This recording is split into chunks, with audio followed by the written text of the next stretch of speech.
سلام شہیدو سلام، سلام شہیدو سلام، شہیدوں کا لہو یہ کہہ رہا ہے بہت نزدیک پھر ایک کربلا ہے۔ خدا کے فضل سے پائی شہادت، ہوئی ہے غیبت مولا میں نصرت، جو قاتل تھے ملی ان کو ضلالت، ہمیں مارا تھا جس نے مر چکا ہے۔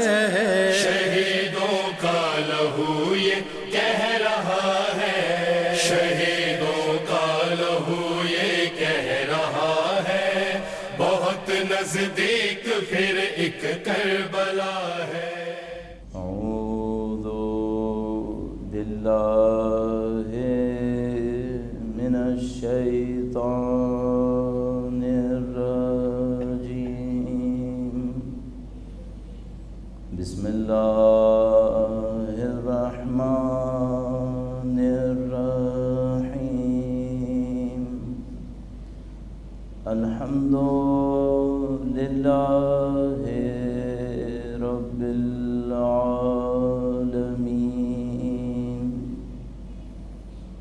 والصلاة والسلام علی سید الانبیاء والمرسلین،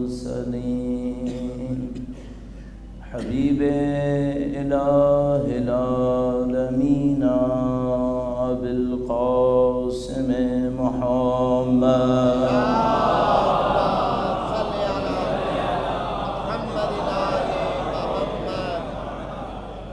وعلى آلہ الطیبین الطاہرین، سیما بقیت اللہ فی الأراضین۔ قال اللہ تعالی فی کتابہ الکریم، بسم اللہ الرحمن الرحیم، ام حسبت ان اصحاب الكهف والرقیم كانوا من آیاتنا عجبا۔ درود بھیجے گا محمد وعلی محمد۔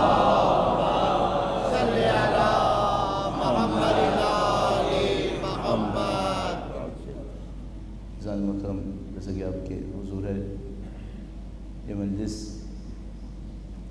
ایک انتہائی عظیم الشان شخصیت اہل بیت اطہار علیہ السلام کے سچے باعمل چاہنے والے، ایک مظلوم انسان جس کو بلا شک و شبہ زمانے کے ابو ذر سے تعبیر کیا جا سکتا ہے، ایسے مظلوم انسان کی عالم دین، متقی پرہیزگار، مجاہد، تمام اوصاف کی جن کا ہم احترام کرتے ہیں، ان کی حامل ایک شخصیت کے لیے اظہار ثواب کے لیے مجلس منعقد ہوئی ہے، اور جس طرح سے آپ یہاں منعقد کر رہے ہیں، پوری دنیا میں لوگ اس کا انعقاد کر رہے ہیں، اس عظیم الشان شہید کی روح کی مزید بلندی کے لیے، ان سے اپنی وابستگی کے اظہار کے لیے کہ کل انشاءاللہ ہم وقت کے امام کے حضور کہہ سکیں کہ مولا اگر دنیا کے کسی خطے میں آپ کا کوئی چاہنے والا شہید ہوا تو ہم لا تعلق نہیں رہے، ہم نے بھی اس کے ساتھ یکجہتی کا اظہار کیا، ورنہ ہم جانتے ہیں کہ کہاں ہمارے ثواب اور کہاں ان شخصیتوں کے مقامات۔ ان شخصیتوں کے ساتھ اپنے تعلق کے اظہار کے لیے، ان کی عظمت کے اعتراف کے لیے، اہل بیت اطہار علیہ السلام کے حضور، ان کے مقامات اور ان کے قرب میں اضافے کے لیے درود بھیجے گا محمد وعلی محمد۔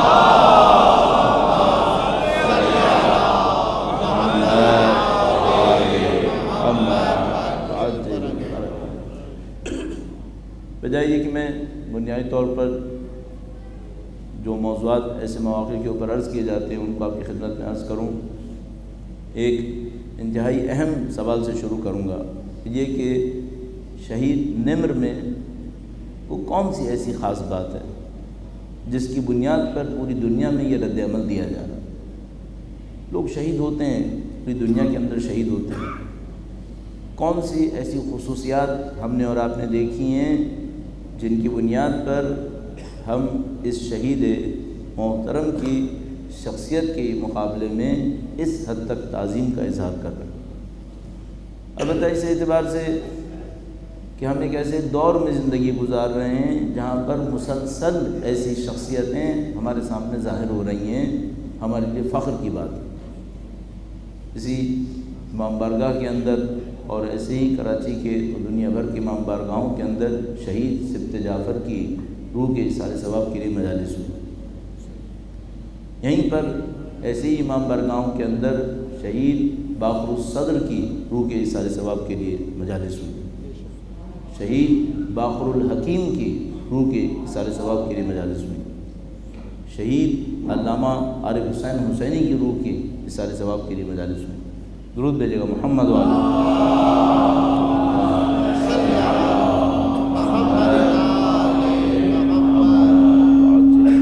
باردی کا درود بھیجے گا محمد و آل محمد۔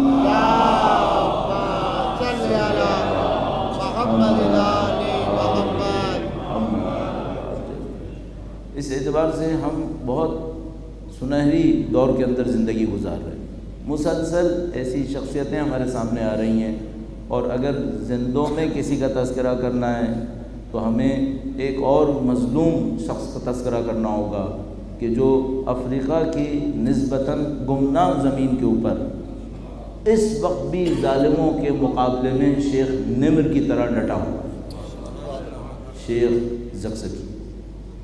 الحمدللہ کبھی میں اس بات پر احساس کرتا ہوں کہ الحمدللہ اہل بیت اطہار علیہ السلام کے چاہنے والوں کی تاریخ کیسی تاریخ ہے،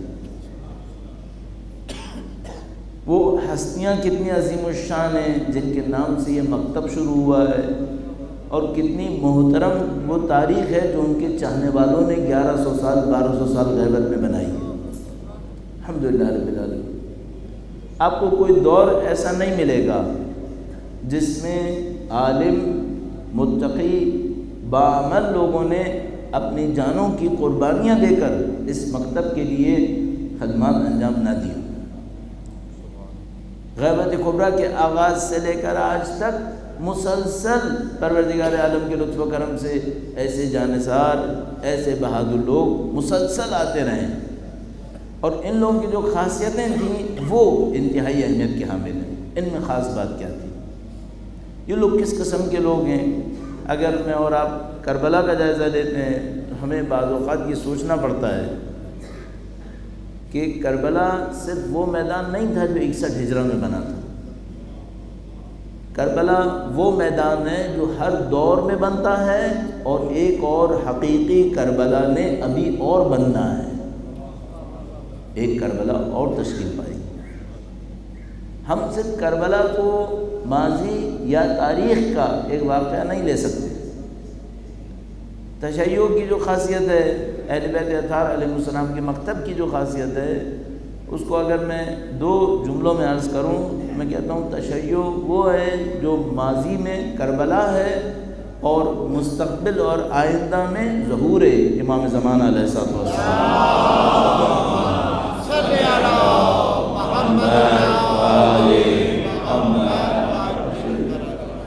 یہ ہماری شناخت ہے، یہ تشیع کی شناخت ہے۔ شیعت وہ ہے جو ماضی میں کربلا سے درس لیتی ہے اور اپنے آئندہ میں اپنے مستقبل کے لیے اپنے وقت کے امام کی تشریف آوری کے لیے انتظار کرتی ہے، اور اس دوران میں عمل کی دنیا ہے، اس بیچ میں اس کربلا سے لے کر اگلی کربلا تک قربانیوں کی داستان ہے کہ ہر دور کے اندر اہل بیت کے چاہنے والے قربانیاں دیتے ہیں، اور ان قربانیوں کے اندر کچھ قربانیاں ایسی ہوتی ہیں جو پوری دنیا کے سامنے مشعل راہ ہو جاتی ہیں، پوری دنیا کے سامنے نشانی بن جاتی ہیں۔ آپ کی تاریخ میں، اہل بیت کے چاہنے والوں کی تاریخ میں ہزاروں شہید آئے، صرف ہزاروں شہید میں اس اعتبار سے کہہ رہا ہوں ہزاروں عالم متقی شہید آئے ہیں. اگر گمنام شہداء کی بات کریں تو ان کی تعداد یقیناً کئی لاکھ کے اندر آ جائے گی بلا کسی مبالغہ کے اندر. کئی لاکھ لوگ ایسے ہوں گے جو مظلومیت کے عالم میں صرف حب اہل بیت کے جرم میں اس دنیا میں شہید کیے گئے ہوں. ان کئی لاکھ لوگوں میں متقی عالم پرہیزگار بھی ہزاروں لوگ ہوں گے کہ جو اہل بیت اطہار علیہ السلام کی محبت کے جرم میں شہید کیے گئے. ان تمام شہداء میں چند شہید ایسے ہیں جن کے ناموں کے آگے شہید لکھ دیا گیا کہ ہاں شہادت گویا ان کا خاصہ بن گئی. ان میں ایک شہید اول کہلائے، ایک شہید ثانی کہلائے، شہید ثالث اور شہید رابع.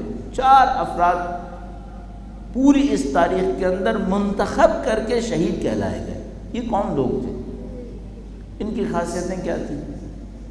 خاص کر انہی لوگوں کو کیوں شہید کہا گیا؟ باقی لوگ بھی اس منصب کے اوپر فائز ہیں یقیناً. تو ان کی خاصیتوں کو ہمیں دیکھنا ہوگا اور شہید نمر کی بھی اسی اعتبار سے ہمیں خاصیت کو دیکھنا ہوگا. ایک بار پھر درود بھیجے گا محمد و آل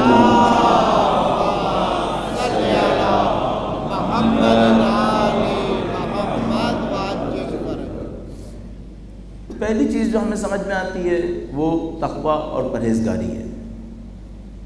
انسان اپنی زندگی کے اندر بہت ساری قربانیاں ایسی دیتا ہے جو اپنے ہدف کی خاطر، اپنے مقصد کی خاطر دے دیتا ہے، لیکن ہدف اور مقصد کی قیمت ہدف اور مقصد کو دیکھ کر لگائی جا سکتی ہے. ہر شخص اپنے ہدف کے لیے زندگی گزار رہا ہوتا ہے، چاہے اپنی زبان سے کہہ سکے چاہے نہ کہہ سکے. کچھ لوگ اپنی زندگی کے اندر بس اہداف کے لیے زندگی گزار دیتے ہیں، تھوڑی سی شہرت کے لیے، تھوڑی سی دولت کے لیے، تھوڑی سی طاقت کے لیے. کچھ لوگ بس اہداف پر ہی اپنے آپ کو قانع کر لیتے ہیں، اسی پہ خوش ہو جاتے ہیں. ان پس اہداف میں سے کوئی چیز مل جاتی ہے ان کا دل خوش ہو جاتا ہے. اسی کمی کے اوپر، نقص کے اوپر اور کہہ سکتا ہوں حقارت کے اوپر جان دے دیتے ہیں. ان کی کوئی تعظیم نہیں کرتا. اگر دولت کی خاطر کوئی جان دے، طاقت کی خاطر کوئی جان دے، شہرت کی خاطر زندگی گزارے اور زندگی دے دے، اس کی کون تعریف کرے گا؟ اس پر کسی کی کوئی تعریف نہیں ہوتی. تعریف اس وقت زبان پہ جاری ہوتی ہے جب انسان دیکھتا ہے کسی اعلیٰ ہدف کی خاطر جان دی گئی، اور وہ اعلیٰ ہدف معمولاً ایسا ہوتا ہے جس کا براہ راست تعلق اس فرد کو نہیں ہو رہا ہوگا، اس فرد کو نہیں ملتا. مثال کے طور پر اگر میں نے اپنی کسی دولت کی خاطر جان دی جو میری دولت تھی، میری تعریف نہیں کی جائے گی. اس کی وجہ یہ ہے کہ فائدہ مجھے نصیب ہونا تھا. ہاں مثال کے طور پر ایک آدمی اٹھے دنیا کے چند مظلوموں کو بچانے کی خاطر جان دے، اور الحمدللہ ایسی مثالیں ہمارے پاس بہت ہیں. آپ نے ہنگو کے اندر اس جوان بچے کی کہانی سنی ہوئی، اس مظلوم شہید کی کہانی سنی ہوئی کہ جس نے سینکڑوں دوسرے بچوں کو بچانے کی خاطر اپنی جان کی قربانی پیش کر دی. اس کی لوگ تعریف کرتے ہیں، اس کو لوگ تعظیم کی نظر سے دیکھتے ہیں کہ ہاں بھائی ایک شخص ہے، ایک مقصد کی خاطر اٹھا، اس مقصد سے اس کا اپنا براہ راست کوئی فائدہ نہیں تھا، اس نے بے لوث خدمت کی، بے لوث خدمت کرتے ہوئے اپنی جان دے دی. تو اس کو ہم ایک نشانی کے طور پر لے رہے ہوتے ہیں. اچھا، اب ایک طرف سے تو ہمیں یہ سمجھ میں آتا ہے کہ ہدف اعلیٰ ہدف ہونا چاہیے. دوسری بات یہ کہ ہدف کا براہ راست فائدہ اس شخص کو نہیں ہونا چاہیے. تیسری بات ہمیں یہ سمجھ میں آتی ہے کہ اس شخص نے براہ راست فائدہ اپنے آپ کو نہ پہنچایا، دوسروں کو پہنچایا، کتنے لوگوں کو فائدہ دیا، کتنے لوگوں کو بچایا. مثلا فرض فرمائیے ایک آدمی نے ایک آدمی کی جان بچائی ہے، ایک آدمی نے 300 آدمیوں کی جان بچائی، تو ہم کہتے ہیں کہ جتنے زیادہ لوگوں کی جان بچائی اس کا کام اور زیادہ محترم ہوتا چلا جاتا ہے. پھر ہمیں دیکھنا ہوتا ہے کن حالات میں جان بچائی، کتنی اذیت اٹھائی، کتنی سختی جھیلی. ایک دفعہ ہوتا ہے کہ معاملہ چند سیکنڈ کا ہوتا ہے اور داستان ختم ہو جاتی ہے۔ البتہ یہ جو میں نے اتنی آسانی سے کہا داستان ختم ہو جاتی ہے، جان سے گزرنے میں وہ چند سیکنڈ بھی صدیوں کے برابر ہوتے ہیں۔ یہ تو کوئی اس شہید سے پوچھے کہ وہ کس حوصلے سے یہ چند سیکنڈ گزارتا ہے یا چند منٹس گزارتا ہے، لیکن بعض لوگوں کے لیے کام چند سیکنڈ اور چند منٹ کا نہیں ہوتا، ان کو سالوں جیل میں پڑا رہنا پڑتا ہے، ان کو سالوں شکنجے اٹھانے پڑتے ہیں، اذیتیں اور آزار کو جھیلنا پڑتا ہے۔ اور اعزان محترم، یہ میں آپ کی خدمت میں عرض کرتا چلوں، ہم تو شرمندہ ہیں ان لوگوں کے سامنے جنہوں نے یہ شکنجے اٹھائے، ورنہ یہ شکنجے صرف جسمانی نہیں ہوتے، ان شکنجوں میں سخت ترین شکنجے تحقیر اور حقارت کے ہوتے ہیں۔ یہ جو زندانوں میں جاتے ہیں شیخ نمر کی طرح اور سالوں اندر پڑے رہنے کے باوجود اپنے عزم اور حوصلے میں کمی نہیں ہونے دیتے، اگر یہ آہنی اعصاب کے مالک نہ ہوں تو یہ ممکن نہیں ہے۔ اگر ان لوگوں کے اندر ایمان کی طاقت نہ ہو یہ ممکن نہیں ہے۔ کوئی انسان سالوں تنہائی میں پڑا رہے، ہر قسم کی اذیت، حقارت، تحقیر جھیلتا رہے، پھر بھی اپنے ہدف کے اوپر پابند رہے۔ اور یہ میں آپ کی خدمت میں عرض کرتا چلوں کہ ان کو مسلسل یہ بتایا جاتا ہے کہ تمہاری آواز کوئی نہیں سنے گا، تم تنہائی میں مار دیے جاؤ گے، تمہاری لاش بھی کسی کو نہیں ملے گی، تمہاری قبر بھی ہم بننے نہیں دیں گے، تمہارے نام کو کسی کو دہرانے نہیں دیں گے، تم جو سمجھ رہے ہو کہ نام زندہ رہے گا یہ بھی نہیں رہے گا۔ یہ ان کو مہینوں اور سالوں پڑھایا جاتا رہتا ہے۔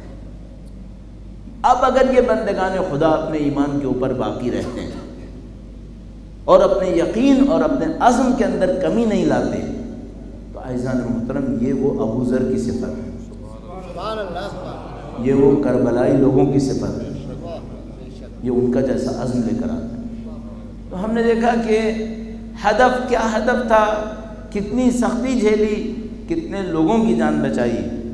اب چوتھا ایک بہت بڑا مقام آتا ہے، جان بچانا تو پھر کم بات ہے، یہ اور بڑا مقام آتا ہے کہ کتنے لوگوں کو زندگی دے دی۔ جان بچانا کچھ اور ہے، نئی زندگی دے دینا کچھ اور ہے۔ قرآن کریم ارشاد فرماتا ہے اے وہ لوگ جو ایمان لائے، جب اللہ اور اس کے رسول تمہیں دعوت دیں تو ان کی ندا پر لبیک کہو تاکہ تمہیں خدا زندگی دے دے۔ کیا یہ خطاب مردوں سے ہے؟ تو جن کو ہم مردہ کہتے ہیں وہ اللہ اور رسول کی ندا پہ لبیک نہیں کہہ سکتے۔ یہ خطاب زندوں سے ہے، اور خدا فرماتا ہے کہ اے تم لوگ جو بظاہر زندہ ہو، جب خدا اور اس کا رسول تمہیں ندا دے تو لبیک کہو تاکہ خدا تمہیں زندگی دے۔ یہ کون سی زندگی ہے؟ یہ ایک معنی میں عزت کی زندگی ہے، یہ باہدف زندگی ہے۔ دنیا میں کروڑوں انسان ایسے زندگی گزار رہے ہوتے ہیں جن کی زندگیوں میں مقصد نہیں ہوتا، وہ زندگی گزارتے رہتے ہیں، ان کی نیتیں بھی شاید اچھی ہوتی ہیں، ان کو یہ پتہ نہیں ہوتا کہ کوئی کام ہوگا کیسے۔ ظلم سے لڑنا چاہتے ہیں، یہ نہیں جانتے کہ یہ لڑائی کیسے لڑی جائے گی۔ فساد اور کرپشن کا مقابلہ کرنا چاہتے ہیں، اس بات کی ہمت نہیں رکھتے کہ مقابلہ کریں کیسے۔ اگر کسی معاشرے کے اندر ایسی ایک فضا چھا جائے، لوگ خاموش ہونے لگے، سب خاموش ہو کے بیٹھ جائیں، اس معاشرے کے اندر چند لوگ سید الشہداء کی طرح اپنی آواز کو بلند کر دیتے ہیں۔ وہ اپنے معاشرے کے سکوت اور اس کے جمود کو پسند نہیں کرتے، وہ سمجھ جاتے ہیں کہ اب ہماری باری ہے کہ ہم امام حسین کی طرح اٹھیں، تنہائی اور غربت میں جان دے دیں۔ باقر الصدر ایسے ہی تھے۔ شہید باقر الصدر کے پاس ان کی شہادت سے کچھ پہلے ایک استاد جو قم کے اندر پڑھایا کرتے تھے، انہوں نے بتایا کہ ہم گئے اور ہم نے کہا کہ استاد، وہ ان کے استاد تھے، کہا استاد آپ جان دے دیں گے لیکن ملت عراق میں تبدیلی نہیں آئے گی، اس میں تبدیلی نہیں آئے گی، ہم نہیں سمجھ پا رہے کہ آپ کی شہادت سے عراقی قوم جاگے گی۔ تو شہید باقر الصدر نے بہت خوبصورت ایک بات کہی، انہوں نے فرمایا کہ مجھے یہ پتہ ہے کہ میرے مرنے سے کوئی واضح تبدیلی فوراً نہیں آئے گی، لیکن انہوں نے یہ کہا کہ دیکھو ہر دور میں کچھ لوگوں کو میرے جد امجد کی طرح تنہائی اور غربت میں خون دینا ہوتا ہے، جس طرح میرے جد امجد نے کربلا کے میدان میں غربت اور تنہائی میں جان دی، کچھ لوگوں کو انہی کی طرح ہر دور میں جان دینی پڑتی ہے۔ اگر یہ جان دیتے رہیں تو قوموں کی بیداری کا امکان بڑھنے لگتا ہے، پھر کسی ایک ٹائم پر آ کر یہ قومیں بیدار ہو جاتی ہیں۔ تو عزیزان محترم، جس طرح عراق کی سرزمین پر شہید باقر الصدر نے جان دی، شہید باقر الحکیم نے جان دی، لبنان کی سرزمین پر امام موسیٰ صدر کا وجود ابھی تک لاپتہ ہے، اللہ ان کی حفاظت فرمائے۔ جس طرح دنیا کے نہیں معلوم کتنے علاقوں میں اس طرح لوگوں نے جان دی، حجاز کی سرزمین پر ایک مظلوم نے اسی راستے پر چلتے ہوئے ایک پاکیزہ جان دے دی ہے، دے دی ہے۔ اب اس کے دشمنوں نے کیا سمجھا ہے، اور جو کچھ ہونے والا ہے وہ کیا ہونے والا ہے؟ ان کے دشمنوں نے یہ سوچا ہے کہ ہم قبر نہیں بننے دیں گے،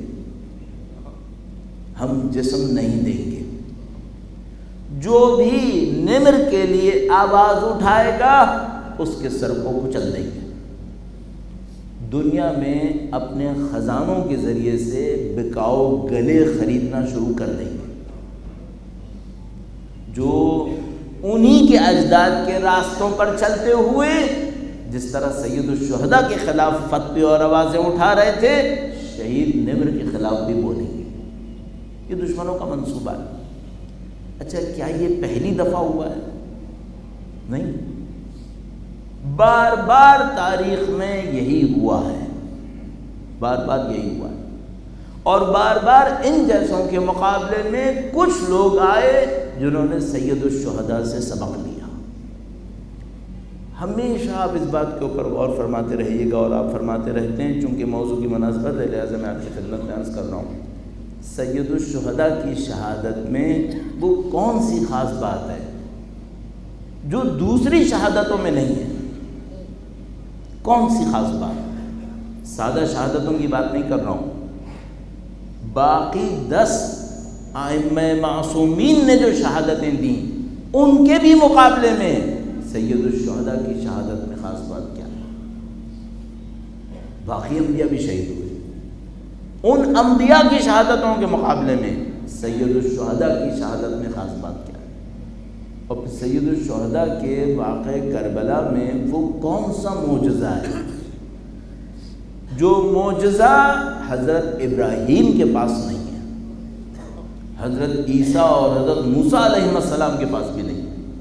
کون سا ایسا معجزہ سید الشہداء کے پاس ہے؟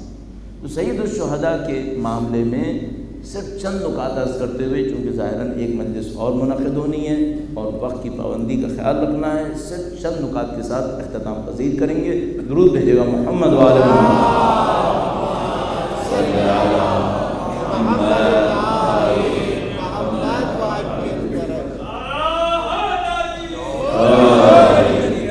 جو بات ہمیں سمجھ میں آتی ہے وہ یہ کہ اگر کوئی حضرت ابراہیم علیہ السلام کے معجزے پہ تصور کرے، نمرود کے ذریعے سے آگ میں ڈالے گئے، خدا نے آگ کو ٹھنڈا کر دیا، یا نارو کونی بردن و سلام۔ اگر صرف یہ ایک معجزہ ہوتا اور میں ہوتا تو میں یہ سوچ سکتا تھا کہ شاید آگ میرے لیے ٹھنڈی نہ ہو، میں تو نبی نہیں ہوں، میں تو امام نہیں ہوں، میں تو معصوم نہیں ہوں، تو شاید آگ میرے لیے ٹھنڈی نہ ہو تو میں کیسے آگ میں کود جاؤں، نہیں سوچ سکتا تھا۔ اگر حضرت عیسیٰ علیہ السلام آسمان پر اٹھائے گئے سولی چڑھتے وقت، میں سوچ سکتا تھا کہ میں سولی پہ چڑھا اور نہ اٹھایا گیا تو میرے لیے مشکل تھی، میں کیسے سولی پہ چڑھتا؟ میرے ذہن میں ہوتا کہ بھئی میں سولی پہ چڑھا اور نہ آسمانوں پہ اٹھایا گیا تو میں تو مارا گیا۔ اور اگر میں حضرت موسیٰ علیہ السلام کی طرح جادوگروں کے سامنے آتا تو کیا یقین تھا کہ میری عصا بھی اژدہا بنے گی؟ میں اس شش و پنج میں مبتلا رہ جاتا کہ اگر وہ معجزے میرے لیے نہیں ہوئے تو میری فتح کی ضمانت کیا ہے؟ میرے تو شکست کا امکان بڑھ گیا۔ سید الشہداء کے معجزے میں جو عجیب بات ہوئی وہ یہ کہ حضرت اسماعیل کی طرح بچہ بچا نہیں، ذبح ہو گیا، ذبح ہو گیا۔ سید الشہداء کے معاملے میں جو سب سے بڑی بات ہوئی، ظاہری طور پر ہر وہ قربانی جو دی جانی تھی وہ دے دی گئی۔ امیر المومنین اور اصحاب امیر المومنین نے ایک نئی تاریخ رقم کرنی تھی۔ ان میں سے ہر ایک نے ایسے ایک راستے سے جان دینی تھی جس راستے پر چلتے ہوئے بعد کے شیعیان علی نے جانے دینی تھی۔ تو ان میں سے کوئی سولی چڑھا، کوئی در بدر کی ٹھوکریں کھاتا کھاتا صحراؤں میں مارا گیا، کوئی دشمنوں کے ہاتھوں شہید ہوا جس کا سر نیزوں پہ پھرایا گیا، کسی کے لاش کے ٹکڑے ٹکڑے کیے گئے، کسی کو زندانوں میں ڈالا گیا، کسی کو دیواروں کے درمیان چن دیا گیا، کسی کو کاٹ کر کنوؤں میں پھینک دیا گیا۔ علی اور اصحاب علی نے یہ ساری زحمتیں اٹھائی۔ اچھا، یہ ساری زحمتیں امیر المومنین کے اصحاب نے اور اولاد امیر المومنین نے کیوں اٹھائیں؟ یہ ہم جیسوں کو بتانے کے لیے کہ دیکھو، اگر تمہارے سامنے کبھی کوئی ایسی مصیبت آئے تو تم یاد رکھنا کہ سولی پہ چڑھ جانا، اور یاد رکھنا کہ ہم نے میثم تمار کی قربانی ضائع نہیں ہونے دی۔ چڑھ جانا، تم جیلوں میں چلے جانا، سالوں پڑے رہنا، اور یاد رکھنا کہ تمہارے امام موسیٰ کاظم بھی سالوں جیلوں میں رہے۔ تمہیں جو مصیبت اٹھانی پڑے اٹھا لینا، اور اس بات کو یاد رکھنا کہ تم سے بہتر لوگوں نے یہ ساری مصیبتیں پہلے اٹھا لی، اور ان سب کی قربانیوں کو خدا نے قبول کیا، سب کی قربانیوں کو قبول کیا۔ عزیزان محترم، شیخ نمر جیسے لوگوں میں خاص بات کیا ہے؟ ان لوگوں کے اندر کچھ بہت واضح سبق ہیں جو انہوں نے سید الشہداء سے سیکھے۔ وقت انتہائی کم ہے، شخصیت بہت بڑی ہے، اس کے اثرات انتہائی عظیم الشان ہیں، لیکن اگر کوئی مجھ سے پوچھے تو دو باتیں ان کے اندر ایسی ہیں جن کے سامنے دنیا کو سر جھکانا پڑے گا۔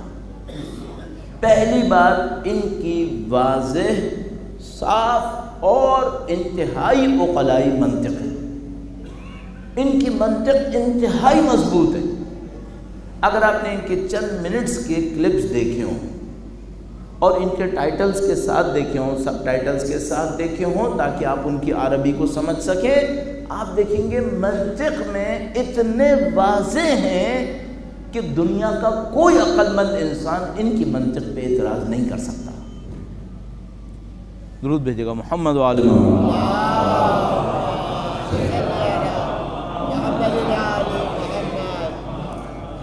انتہائی سادہ منطق سے شروع کرتے ہیں، اور مجھے ان کے اقوال کے اندر جگہ جگہ یہ بات سمجھ میں آتی ہے کہ دنیا کے کسی بھی انسان سے پوچھو کہ جو کچھ یہ کہہ رہا ہے صحیح ہے یا غلط ہے۔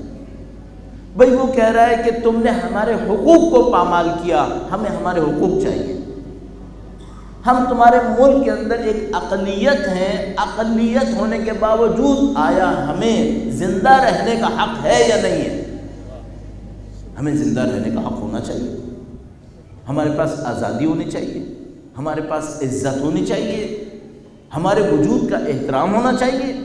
انہوں نے اور کیا مطالبہ کیا؟ انہوں نے یہ کہا کہ ہم ظالموں کی حکومتوں کو قبول نہیں کریں گے۔ پوری دنیا کے اندر جو انسانی حقوق کے چیمپئنز ہیں، میں ان سے آ کر کہوں گا کہ تم سید اس شیخ نمر کی تقاریر کو سنو اور ایک جملہ بتاؤ جس پر تم کو اعتراض ہے۔ اس آدمی کے پاس منطق ہے، اپنی منطق میں مضبوط ترین انسان ہے۔ کہہ رہا ہے بھائی تم نے ہمارے حقوق کو غصب کیا ہے، تم نے ہماری آزادی کو سلب کیا ہے، تم نے ہماری عزت اور ناموس کے اوپر حملے کیے ہیں، ہم یہ جرم برداشت نہیں کریں گے، ہم اس پہ صدائے مخالفت بلند کریں گے۔ اچھا کیا اسلحہ اٹھا کر ہر انسان کو مارو گے؟ اس نے کہا نہیں، ہم یہ نہیں کریں گے، ہم آواز اٹھائیں گے، اعتراض کی آواز بلند کریں گے۔ آج پوری دنیا کے اندر اعتراض بلند کرنے والے کا احترام ہے۔ شیخ نمر نے اور کیا کیا؟ اس نے بھی تو اعتراض ہی کیا۔ تو ایک بات جو سمجھ میں آتی ہے وہ ان کی منطق ہے، عالمی منطق ہے، بین الاقوامی منطق ہے۔ ہمیں اس منطق کو پوری دنیا کے سامنے پیش کرنے میں کوئی مشکل نہیں۔ دوسری بات جو بہت بڑی ان کے اندر نظر آتی ہے وہ ان کا حریت کا اور آزادی کا جذبہ ہے۔ یہ بہت ہی عجیب ہے۔ اگر ہم سے کوئی پوچھے سید الشہداء کی قربت اور سید الشہداء کے راستے پر چلنے کے نتیجے میں شیخ نمر کے اندر کیا آیا، تو میں کہوں گا وہی حریت آئی جس کا پیغام امام حسین نے دیا تھا۔ امام حسین نے لوگوں کو آزادی کا پیغام دیا تھا، حریت کا پیغام دیا تھا۔ سید الشہداء نے ایک موقع پر ارشاد فرمایا تھا ان لم یکن لکم دین ولا تخافون المعاد فکونوا احرارا فی دنیا۔ اگر تمہیں قیامت کا خوف نہیں ہے، موت سے بھی نہیں ڈرتے، تو کم سے کم زندگی میں آزاد انسان بن کے دکھاؤ، آزاد انسان بن کے دکھاؤ۔ اگر آپ نے شیخ نمر کے اقوال دیکھے ہوں، ان کے اقوال میں انتہائی پائے کے دو جملے انتہائی اہم، بہت اعلیٰ پائے کے۔ ایک موقع کے اوپر اپنے ان جذبات کے ساتھ جس میں مکمل عقلائیت ہے، یہ بھی ان کی خاصیت ہے، انتہائی جذباتی آدمی ہے لیکن مکمل عقلائیت کے ساتھ۔ جذبات میں عقل سے عاری نہیں ہے، جذبات ہیں، بہت زیادہ جذبات ہیں، لیکن ان تمام جذبات کے اندر عقل کار فرما ہے۔ بدقسمتی سے ہمارے بہت سارے علماء اور غیر علماء دوستوں کو اور رہبروں کو ان جیسی عظیم الشان ہستیوں سے سیکھنا پڑے گا کہ جذبات میں ہونا ایک چیز ہے، جذبات میں عقل سے دور چلے جانا بہت بڑی حماقت ہے۔ آپ کی شخصیت کا وزن ختم ہو جاتا ہے جب آپ جذبات میں آ کر ایسی باتیں کریں جن کا عقل سے کوئی تعلق نہیں۔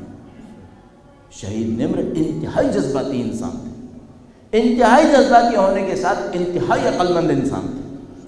ایک موقع پر اپنی تقریر میں انتہائی جذبات کے عالم میں آ کر ایک جملہ کہتے ہیں جو عقل کی اعلیٰ ترین سطح کی نشانی ہے۔ کہنے لگے تم لوگ کیا کر سکتے ہو، تم آ کر ہمیں مارو گے تو ہم مرنے کو تیار ہیں، ہم مرنے کو تیار ہیں۔ اس کے بعد ایک جملہ کہا، فرمایا کہ یا ہم لڑتے ہوئے زندہ آزاد زندگی گزاریں گے، یا ہم مریں گے اور زمین کے نیچے جا کر ابرار زندگی گزاریں گے،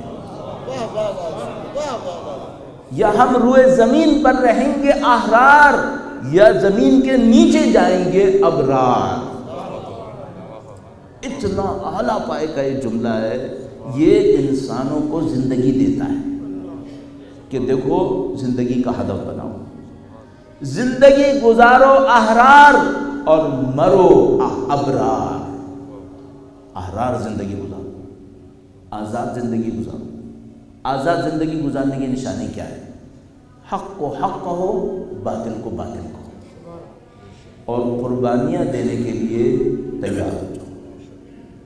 جو بھی اس راستے پر چلے گا اس کو قربانی دینی ہوگی۔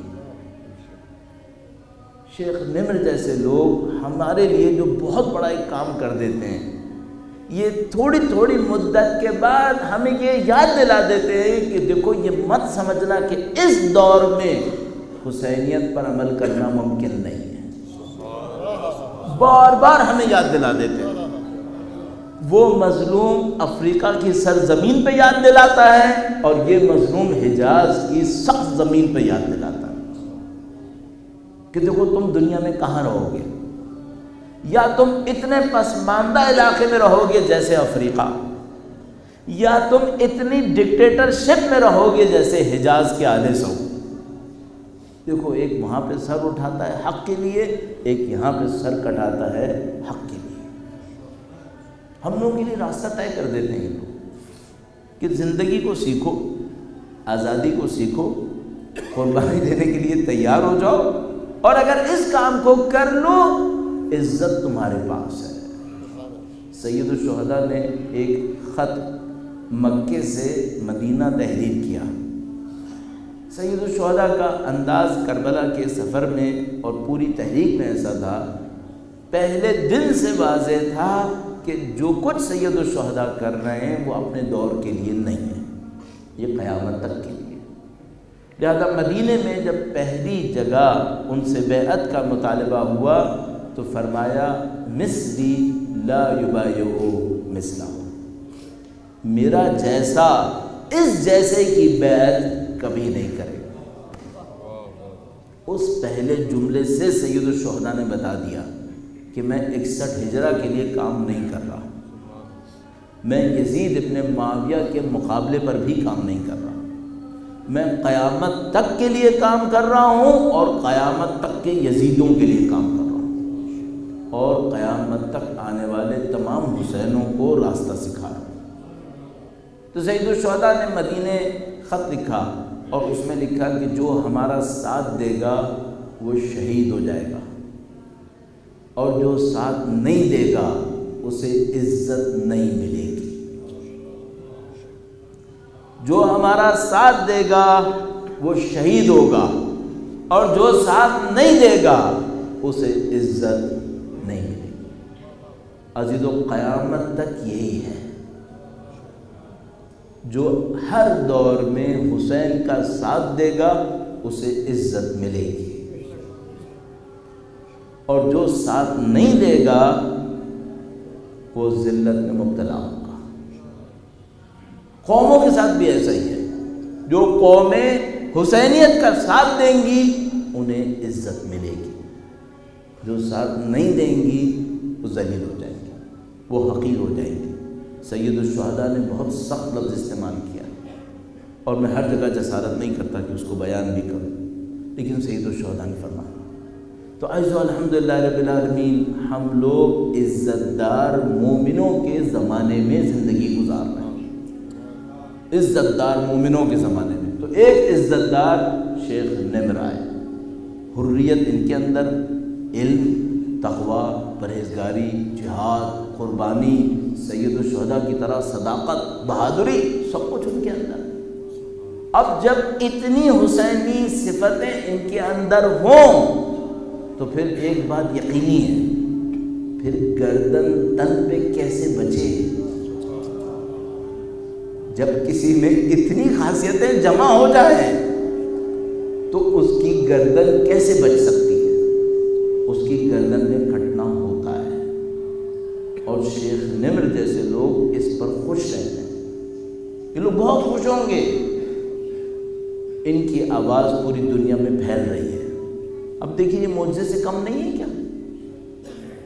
ایک آدمی حجاز کے کسی دور افتادہ علاقے میں 10-12 لوگوں کے درمیان بغیر کسی ثبوت کے تہہ تیغ کر دیا گیا. آپ کا کیا تعلق ہے؟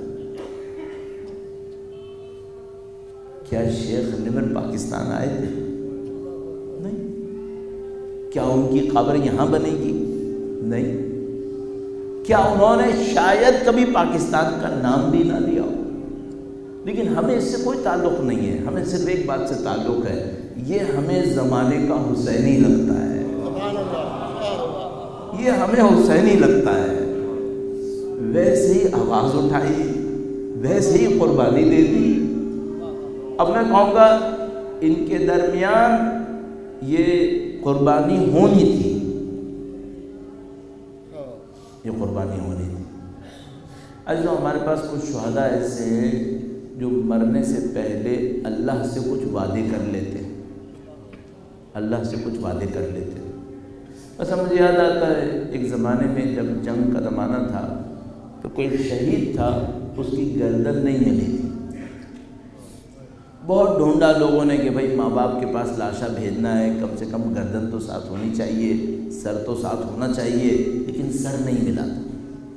اب جو جدید زمانے کے جنگی آلات ہیں وہ شمشیروں کی طرح تھوڑی ہیں، جسم کے کسی بھی حصے میں کوئی گولی لگ جاتی ہے، کوئی گولے کا ٹکڑا لگ جاتا ہے، لیکن گردن اڑ جائے ایسا کم ہوتا ہے، گردن اڑ جائے اور ملے بھی نہیں ایسا بہت ہی کم ہوتا ہے۔ تو بہرحال بہت کوشش کے بعد جب نہیں ہو پایا تو بہرحال والدین سے بات کی گئی کہ بھئی یہ حادثہ ہو گیا، انہوں نے کہا ہمیں ایسے ہی جسد بھیج دیا جائے۔ جب جسد آیا تو اس کا وصیت نامہ بھی آ گیا، وصیت نامہ آیا تو کھولا تو راز کھل گیا۔ وصیت نامے میں اس بندے خدا نے خدا سے درخواست کی تھی کہ خدایا میرے مولا کا جسم کہیں اور تھا، سر کہیں اور، میرے مولا کے ساتھ ایسا ہوا، خدا تم میرے ساتھ بھی یوں ہی کر دے، میرا جسم کہیں اور ہو، میرا سر کہیں اور۔ تو کہتا ہے جس طرح بی بی زینب آئی اور انہوں نے اپنے بھائی کے کٹے ہوئے گلے کا بوسہ لیا، خدایا میری ماں بھی میری پیشانی کا بوسہ نہ لے۔ ایسے تو یوں لگنے لگتا ہے بعض اوقات جیسے گویا شیخ نمر بھی کوئی ایسی خواہش کر گئے کہ خدایا جس طرح میرے مولا حسین کربلا میں اکیلے کھڑے تھے، حل من ناظرین ینظرنا کی ندا دے رہے تھے، خدایا میں بھی اکیلا مارا جاؤں، خدایا جس طرح میرے مولا دشمنوں کے درگاہ میں تھے، خدایا میں بھی دشمنوں کے درگاہ میں چلا جاؤں، خدایا جس طرح میرے مولا کا لاشا بے گوروں کا کفن بیابان میں پڑا رہا۔ مجھے نہیں معلوم شیخ نمر کی کیا خواہش رہی ہوگی۔ سلام ہو شیخ نمر کے اوپر، ان کی عظمت کے اوپر، ان کی حریت کے اوپر، ان کی قربانیوں کے اوپر، لیکن میں کہوں گا اے شیخ آپ نے بہت بڑی قربانی دی، آپ کی قربانیوں کو یاد رکھنا ہمارا کام ہے، اور ان تمام کے لیے ہم مدیون ہیں، ہم مقروض ہیں، ہم سر جھکائے کھڑے ہیں حسین کی بہن زینب کبریٰ کے سامنے، حسین کی بہن کے سامنے جو اپنے بھائی کے لاشے کے برابر میں آئے، لاشے کی مٹی کو اٹھایا، منیرے کا روک کیا اور کہا اے اللہ کے رسول یہ آپ کا حسین۔ میں کہوں گا اے اللہ کے رسول یہ شہید آپ کا شہید ہے، اس نے آپ کے دین کے لیے جان دی ہے۔ اے امیر المومنین، اے باب عصر، یہ آپ کے فرزند ہیں، یہ آپ کے شاگرد ہیں، یہ آپ کے جد امجد کے راستے پر چلنے والے۔ لعنت اللہ علی القوم الظالمین۔ اے خدایا تجھے شیخ نمر کی شہادت کا واسطہ، سید الشہداء کی راستے کے اوپر چلنے والے تمام شہادتوں کا واسطہ، اے خدایا آل سعود کو نیست و نابود فرما۔ اے خدایا جنہوں نے اس شہید پہ ظلم کیا انہیں جلد از جلد واصل جہنم فرما۔ اے پاک پروردگار جو ان ظالموں کا ساتھ دے رہے ہیں، ان کی پشت پناہی کر رہے ہیں، ان کو جلد از جلد واصل عذاب فرما، ان کے لشکروں کو نیست و نابود فرما۔ اے خدایا ان تمام قربانیوں کے ساتھ تیری حجت کے منتظر ہیں، خدایا شہید نمر کی قربانی کے صدقے میں، شیخ زکزکی کی اولاد کی قربانیوں کے صدقے میں، لاکھوں شہداء کی قربانیوں کے صدقے میں، پاکستان کے شہداء کی قربانیوں کے صدقے میں، سید و سردار مولا اور آقا امام آخر العصر کے ظہور میں تعجیل فرما، سید و سردار مولا اور آقا سید الشہداء کے وارث کے ظہور میں تعجیل فرما، ہمیں ہماری اولادوں کو ان کے جانثاروں میں قرار فرما۔ اے خدایا شیخ نمر کی طرح امام کے لشکر کی تعداد میں اضافہ فرما، امام کے دشمنوں کو نیست و نابود فرما، ہماری زندگیوں کا اختتام دین کی نصرت کی راہ میں شہادت قرار فرما۔ ربنا تقبل منا انك انت السميع العليم وتب علينا انك انت التواب الرحيم۔ ایک سورہ فاتحہ 3 مرتبہ، سورہ اخلاص تمام شہداء کی ارواح کے